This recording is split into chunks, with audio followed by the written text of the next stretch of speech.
مسا مسا على الناس الحلوة الكويسة اللي منورين، عاملين ايه؟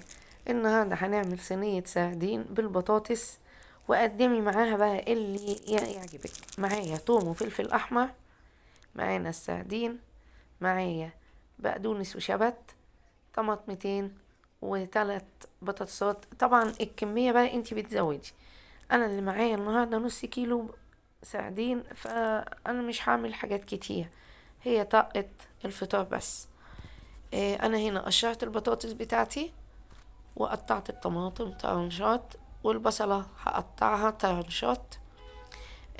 ليمون، عندك فلفل حطي يعني، بس انا بصراحة ما كانش عندي فلفل، وكان عندي ليمونة يتيمة واحدة هي بس اللي هقطعها.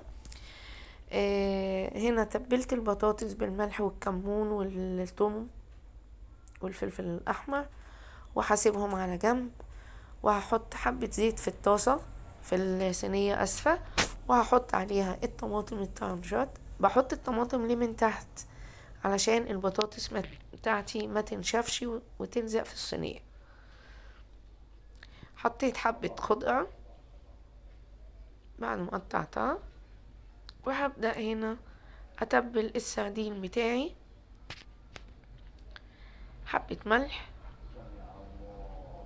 عشان برضو السردين ياخد حياءه لوحده، وكمون. انا هنا ما حطيتش شطة علشان انا حاطه فلفل حامي، وده طبعا ما يبقاش الاكل سبايسي قوي. آه، هنا هبدأ ارص السردين بتاعي في الصينية فوق البطاطس، وبعد كده هكمل بقية البصل والطماطم والخضرة بتاعتي. هي صينية سهلة جدا ومفيهاش اي حاجة. حطيت البصل، بقية البصل وبقية الطماطم بتاعتي والخضرة، وهجيب الليمونة بتاعتي هقطعها طرنشات.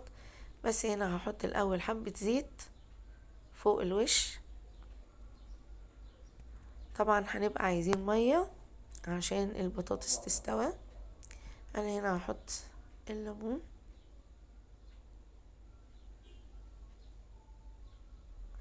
هي كانت ليمونة واحدة. انت طبعا حبة كتير بتكتري اسفة. يعني انا بقولك الفكرة، وانتي طبعا المقادير دي بتاعتك. هنا معايا كوباية مية حطيتها في الصينية، وهحط الصينية بتاعتي في الفرن.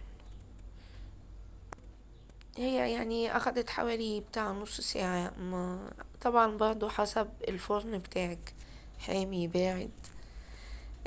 هي حقيقي بجد يعني ما خدتش وقت معايا ابدا في التطبيق زي ما انتوا شايفين.